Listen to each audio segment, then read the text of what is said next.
नमस्कार, SPT news में आपका स्वागत है। पेश है 30 अगस्त शुक्रवार सुबह 10:15 बजे राजस्थान की बड़ी खबरें। राजस्थान की ब्यूरोक्रेसी में प्रमुख पदों पर कांग्रेस राज के समय लगे अफसरों के तबादले नहीं होने को लेकर सियासत गर्मा गई है। पूर्व सीएम अशोक गहलोत ने इस बीच लिखा है कि तबादला सूची के इंतजार में अब अधिकारियों के बीच भी असमंजस की स्थिति पैदा हो गई है। इस पर मंत्री राज्यवर्धन सिंह राठौड़ और पूर्व नेता प्रतिपक्ष राजेंद्र राठौड़ ने पलटवार किया। उन्होंने कहा कि सरकार में आपके द्वारा उच्च पदों पर लगाए गए अधिकारियों का व्यवहार अब आपके अनुकूल नहीं रहा, इसलिए आप बदलते परिवेश में ऐसे अधिकारियों का तबादला करवाना चाहते हैं। पूर्व सीएम गहलोत ने एक्स पर लिखा कि हमारी सरकार के दौरान भाजपा ने प्रदेश की ब्यूरोक्रेसी पर तमाम आरोप लगाए थे। कांवटी अस्पताल की जमीन नीलामी में 15 करोड़ रुपए के घोटाले का आरोप लगाते हुए राजस्थान के पूर्व मंत्री प्रताप सिंह खाचरियावास ने बयान जारी किया है। उन्होंने कहा कि भ्रष्टाचार के जरिए षड्यंत्र पूर्वक नगर निगम हेरिटेज जयपुर की ओर से हरिबख्श कांवटिया जिला स्तरीय अस्पताल के लिए कांग्रेस सरकार के समय निर्धारित जमीन चोरी छुपे कोडियों के भाव प्राइवेट अस्पताल को गैर कानूनी तरीके से बेच दी। इस मामले में 15 करोड़ का भ्रष्टाचार हुआ है। उन्होंने बताया कि कुछ दिन पहले नगर निगम हेरिटेज की जब नीलामी की गई तो 78,000 की बोली लगी थी।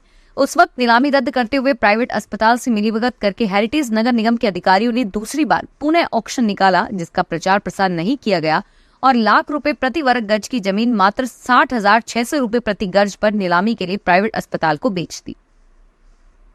बूंदी की रायथल पुलिस ने लुटेरी दुल्हन सहित 2 दलालों को इंदौर से गिरफ्तार किया है। तीनों अपनी पहचान छिपाकर अलग अलग जगह से फरार थे।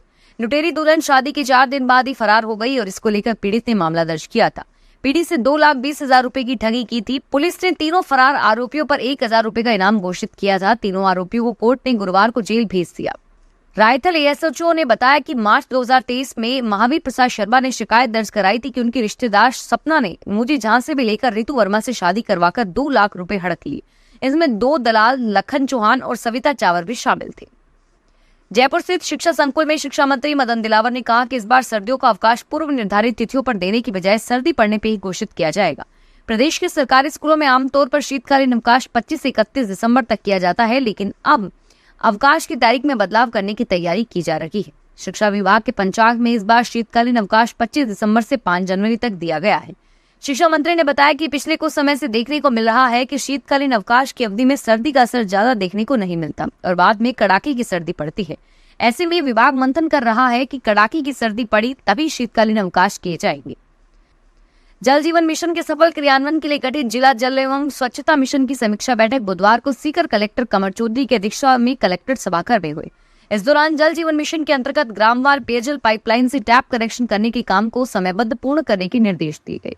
बैठक में कलेक्टर ने कार्य प्रगति पर नाराजगी व्यक्त करते हुए अधिशासी अभियंता सीकर व सहायक अभियंता दाता रामगढ़ को नोटिस जारी करने के निर्देश दिए हैं। प्रधानमंत्री नरेंद्र मोदी ने विदेश सेवा के अधिकारियों से देश की संस्कृति को आगे बढ़ाने और औपनिवेशिक मानसिकता से निजात पाने को कहा है। भारतीय विदेश सेवा के 2023 बैच के अधिकारियों ने बृहस्पतिवार को प्रधानमंत्री से उनके आवास पर मुलाकात की। इस दौरान प्रशिक्षु अधिकारियों ने प्रधानमंत्री के नेतृत्व में विदेशी नीति की सराहना की और उनसे सुझाव तथा मार्गदर्शन मांगा। राजस्थान में मानसून की भारी बरसात के दौरान गुरुवार से कमी आ गई है, जिससे 1 सितंबर तक बने रहने की संभावना है, जबकि पिछले 24 घंटों में अनूपगढ़ जिले के जैतसर में भारी बारिश दर्ज की गई। जैतसर में 80 मिलीमीटर, मुकलावा में 47, गंगानगर की विरजेवाला में 54, अलवर में 39, चौहाटन में 30 और देवास में 33 मिलीमीटर बारिश रिकॉर्ड की गई। राजस्थान भाजपा प्रदेश प्रभारी राधा मोहन दास ने कहा कि मैं तो चाहता हूं कि बांसवाड़ा सांसद राजकुमार रोत बड़े नेता बने। हमारी सरकार राजस्थान में है, दिल्ली में है, हम बस उस क्षेत्र के विकास के लिए काम करें। प्रदेश प्रभारी और प्रदेशाध्यक्ष मदन राठौड़ 2 दिन के वांगड़ दौरे पर हैं। उन्होंने सलुंबर विधानसभा क्षेत्र के कार्यकर्ताओं की बैठक ली।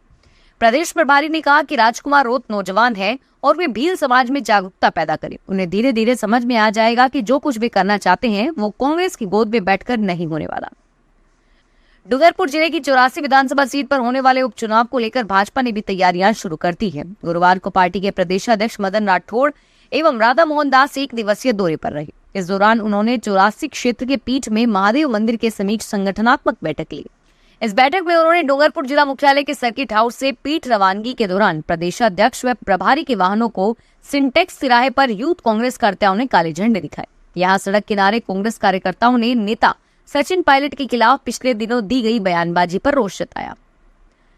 बिजलपुर बांध के लबालब होने की उम्मीदें कभी खुशी कभी गम में बदल रही है। बांध में कभी अचानक पानी की अच्छी आवक हो जाती है। बांध अब तक 6 बार लबालब हुआ है, लेकिन इस बार यदि बांध लबालब होता है तो पहली बार ऐसा होगा कि बांध के गेट सितंबर में खोले जाएंगे। ट्रेनों में अत्यधिक यात्री भार के चलते रेलवे ने 8 जोड़ी ट्रेनों के संचालन अवधि में विस्तार किया है। रेलवे अधिकारियों ने बताया कि अब जयपुर बांद्रा टर्मिनल जयपुर साप्ताहिक स्पेशल ट्रेन 26 दिसंबर तक संचालित होगी। इसी के साथ अजमेर बांद्रा 29 दिसंबर तक, अजमेर साप्ताहिक स्पेशल ट्रेन 29 नवंबर तक और बीकानेर बांद्रा टर्मिनल्स बीकानेर 25 दिसंबर तक, बीकानेर शिरडी बीकानेर 1 दिसंबर तक, हिसार तिरुपति साप्ताहिक ट्रेन 2 दिसंबर तक संचालित होगी। राजस्थान राज्य पथ परिवहन निगम चूरू डिपो के सहायक यातायात निरीक्षक ने रोडवेज बस में करीब आधा दर्जन लोगों को बिना टिकट यात्रा करवा रहे कंडक्टर के खिलाफ कार्रवाई की। राजस्थान रोडवेज के सहायक यातायात निरीक्षक शीला चावला ने बताया कि हम लोग रोडवेज बसों की चेकिंग करते हुए मंडावा से चूरू की तरफ आ रहे थे। इसी दौरान झुंझुनू डिपो की एक बस को चेकिंग के लिए रुकवाया तो बस का कंडक्टर नरेंद्र नाहर बस से बाहर उतरा और टिकट काटने की मशीन मांगी तो उसने देने से इनकार कर दिया। उसने पूछा कि हमारे से कंडक्टर द्वारा रुपए ले लिए गए हैं पर टिकट नहीं काटी गई थी। राजस्थान में एसीबी ने गुरुवार को अलवर में एक होमगार्ड को 30,000 रुपए की रिश्वत लेते हुए गिरफ्तार किया। ब्यूरो के महानिदेशक डॉक्टर रवि प्रकाश ने बताया कि परिवादी ने ब्यूरो की अलवर इकाई को शिकायत दी कि होमगार्ड में सिपाही के पद पर नौकरी लगवाने के एवज में होमगार्ड ने 3 लाख रुपए की रिश्वत मांगी है। राजस्थान में 12 जिले के केलवाड़ा को नगरपालिका घोषित किए जाने में पूर्व कांग्रेस सरकार के निर्णय को निरस्त किया गया है।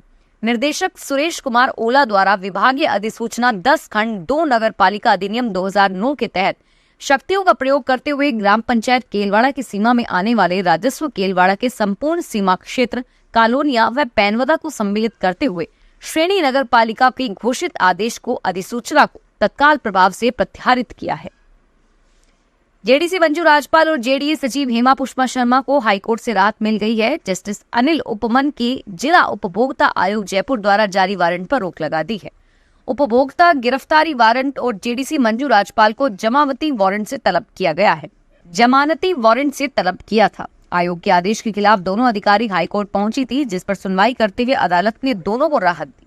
फिलहाल इस बुलेटिन में इतना ही और फिर हाजिर होंगे तमाम बड़ी खबरों के साथ। धन्यवाद। अगर आप भी अपने आसपास की छोटी बड़ी और महत्वपूर्ण खबरों से अपडेट रहना चाहते हैं तो सब्सक्राइब कीजिए हमारे चैनल एसपीटी न्यूज को और प्रेस कीजिए बेल आइकन पर।